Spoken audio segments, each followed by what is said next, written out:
Murder case ಆರೋಪಿ ಪವಿತ್ರ ಗೌಡಗೆ ಈಗ ಟವಟವ ಶುರುವಾಗಿದೆ. ಒಂದು ಕಡೆ ಪವಿತ್ರ ಅರ್ಜಿ ವಜಾ ಆಗಿದೆ, ಇನ್ನೊಂದು ಕಡೆ ಟ್ರಯಲ್ ವಿಳಂಬ ಅಂದ್ರೆ ಕಡೆ ಏನಾಗಿದೆ ಅಂದ್ರೆ ಟ್ರಯಲ್ ವಿಳಂಬ ಆಗಿದೆ ಅಂತ ಹೇಳಲಾಗ್ತಾ ಇದೆ. ಹೀಗಾಗಿ ಪವಿತ್ರ ಗೌಡಗೆ ಎಲ್ಲೋ ಒಂದು ಕಡೆ ಡವಟವ ಶುರು ಆಗಿರಬಹುದು ಅಂತ ಹೇಳಲಾಗ್ತಾ ಇದೆ. ಸುಪ್ರೀಂ ಕೋರ್ಟ್ಗೆ ಅರ್ಜಿ ಹಾಕಿದ್ರು, ಆ ಅರ್ಜಿ ಕೂಡ ವಜಾ ಆಗಿದೆ. ಒಂದು ಕಡೆ ಈ ರೀತಿಯಾಗಿ ಅರ್ಜಿ ವಜಾ ಆದರೆ ಇನ್ನೊಂದು ಕಡೆ ಟ್ರಯಲ್ ವಿಳಂಬ ಆಗಿದೆ ಅಂತ ಹೇಳಲಾಗ್ತಾ ಇದೆ. ವೇಲಿಗಾಗಿ ಸರ್ಕಸ್ ಮಾಡ್ತಾ ಇದ್ದಾರೆ ಪವಿತ್ರ ಗೌಡ, ಸಿಗ್ತಾ ಇಲ್ಲ. ಎಲ್ಲ ಕಾನೂನು ಮಾರ್ಗಗಳನ್ನು ಬಳಸಿ ಹೋದರೂ ಕೂಡ ನಿರಂತರ ಪ್ರಯತ್ನವನ್ನು ಮಾಡ್ತಾ ಇದ್ರು ಕೂಡ ಯಾವುದು ಕೂಡ ಕೈ ಹಿಡಿತಾ ಇಲ್ಲ. ಹೀಗಾಗಿ ಏನು ಮಾಡ್ತಾರೆ ಮುಂದೆ ಪವಿತ್ರ ಗೌಡ ಅಂತ ಚಿಂತೆಗೆ ಬಿದ್ದುಬಿಟ್ಟಿದ್ದಾರೆ. ಪವಿತ್ರಗೆ ಸದ್ಯಕ್ಕೆ ಯಾವ ಬೇಲು ಕೂಡ ಇಲ್ಲ, ಯಾವ ದಾರಿ ಕೂಡ ಇಲ್ಲ.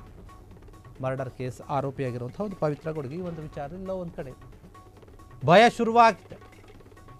ಅರ್ಜಿ ವಜಾಗೊಳಿಸಿದ ಒಂದು ಕಡೆ ಆದರೆ ಇನ್ನೊಂದು ಕಡೆ ಟ್ರಯಲ್ ವಿಳಂಬ ಆಗಿದೆ ಅಂತ ಹೇಳಲಾಗ್ತಾ ಇದೆ. ಪವಿತ್ರ ಗೌಡ ಹೊರಗಡೆ ಇದ್ದಾಗ ತುಂಬ ಚೆನ್ನಾಗಿ ಅವರವರ ಕೆಲಸಗಳನ್ನು ಬಿಸ್ನೆಸ್ಗಳನ್ನು ನೋಡ್ಕೊಂಡು ಚೆನ್ನಾಗಿದ್ದು. ಯಾವಾಗ ಈ ಒಂದು ರೇಣುಕಾಸ್ವಾಮಿ ಕೊಲೆ ಪ್ರಕರಣ ಬಂತು ಅದರಲ್ಲಿ ಇವರೇ A1 ಆರೋಪಿ ಅಂತ ಆದರೂ ಅಂದಿನಿಂದ ಇಂದಿನವರೆಗೂ ಕೂಡ ನಿಜಕ್ಕೂ ಕೂಡ ಜೈಲು ಅವರ ಮನೆ ಆಗಿಬಿಟ್ಟಿದೆ. ಆ ರೀತಿಯಾದಂತಹ ಒಂದು ಮನಸ್ಥಿತಿಗೆ ಬಂದುಬಿಟ್ಟಿದ್ದಾರೆ.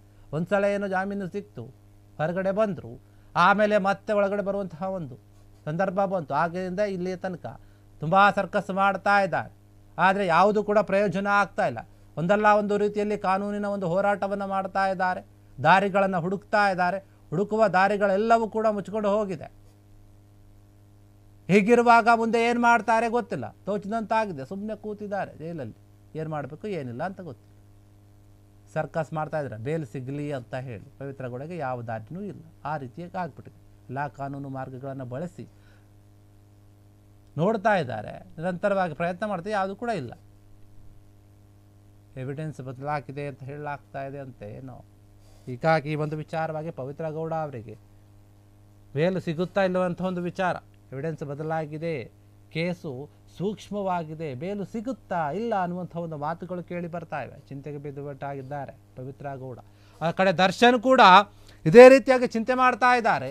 ಬೇಲ್ ಸಿಗ್ತಾ ಇಲ್ಲ, ಮತ್ತು ನನಗೆ ಸರಿಯಾದ ರೀತಿ ಊಟ ಕೊಡ್ತಾ ಇಲ್ಲ, ಹಾಸಿಗೆ ದಿಂಬು ಕೊಡ್ತಾ ಇಲ್ಲ ಅಂತ ಅವರು ಆ ರೀತಿಯಾಗಿ ಹೇಳ್ಕೊಂಡ್ರೆ ಇವ್ರದ್ದು ಈ ಥರ ಇವ್ರು ಹೇಗಾದರೂ ಮಾಡಿ ನಾನು ಬರಬೇಕಲ್ಲ ಅವ್ರಿಗೆ ಅಂತ ಪ್ಲಾನ್ ಮಾಡ್ತಿದ್ದಾರೆ. ಇವ್ರದ್ದು ವರ್ಕೌಟ್ ಆಗ್ತಾ ಇಲ್ಲ. ಅಲ್ಲಿ ನೋಡಿದ್ರೆ ಅವ್ರು ಹಾಸಿಗೆ ದಿಂಬು ಕೇಳ್ತವ್ರೆ, ಇನ್ನೊಂದು ಕೇಳ್ತಾ, ಅದು ಕೂಡ ಏನು ವರ್ಕೌಟ್ ಆಗ್ತಾ ಇಲ್ಲ. ಇಬ್ಬರಿಗೂ ಕೂಡ ಯಾವ ರೀತಿಯಲ್ಲಿ ಹೋದ್ರು, ಯಾವ ದಾರಿಯಲ್ಲಿ ಹೋದ್ರು ಯಾವುದು ಕೂಡ ಅನುಕೂಲ ಆಗ್ತಾ ಇಲ್ಲ. ನಿಜಕ್ಕೂ ಕೂಡ ಚಿಂತೆಯಲ್ಲಿದ್ದಾರೆ. ಜೈಲಿಗೆ ಮುಂದೆ ಏನು ಮಾಡಬೇಕು ಅಂತ ಯೋಚನೆ ಮಾಡ್ತಾರೆ. ಯಾವ್ಯಾವ ಕಾನೂನು ದಾರಿಗಳಿದೆಯೋ ಎಲ್ಲವೂ ಕೂಡ ಟ್ರೈ ಮಾಡ್ತಾ ಇದ್ದಾರೆ. ಅವರ ವಕೀಲರು ಕೂಡ ಇದ್ರ ಬಗ್ಗೆ ಗಮನ ಕೊಟ್ಟಿರ್ತಾರೆ, ಹೇಳಿರ್ತಾರೆ ಯಾವ ದಾರಿಯಲ್ಲಿ ಹೋದರೆ ಏನಾಗುತ್ತೆ, ಏನು ಇಲ್ಲ ಎತ್ತ ಅಂತ ಎಲ್ಲ ವಿಚಾರಗಳು ಕೂಡ ಇರುತ್ತೆ. ಹೀಗಾಗಿ ಪವಿತ್ರ ಗೌಡ ಅವರಿಗೆ ಈ ಒಂದು ವಿಚಾರದಲ್ಲಿ ಚಿಂತೆ ಶುರುವಾಗಿರಬಹುದು. ಕ್ಷಣ ಕ್ಷಣದ ಸುದ್ದಿಗಳಿಗಾಗಿ ಫ್ರೀಡಂ ಟಿವಿ ಸಬ್ಸ್ಕ್ರೈಬ್ ಮಾಡಿ, ಲೈಕ್ ಮಾಡಿ ಹಾಗೂ ಫಾಲೋ ಮಾಡಿ. ಹೊಸ ಸುದ್ದಿಗಳ ನೋಟಿಫಿಕೇಶನ್ಗಾಗಿ ಬೆಲ್ ಐಕಾನ್ ಮೇಲೆ ಕ್ಲಿಕ್ ಮಾಡಿ.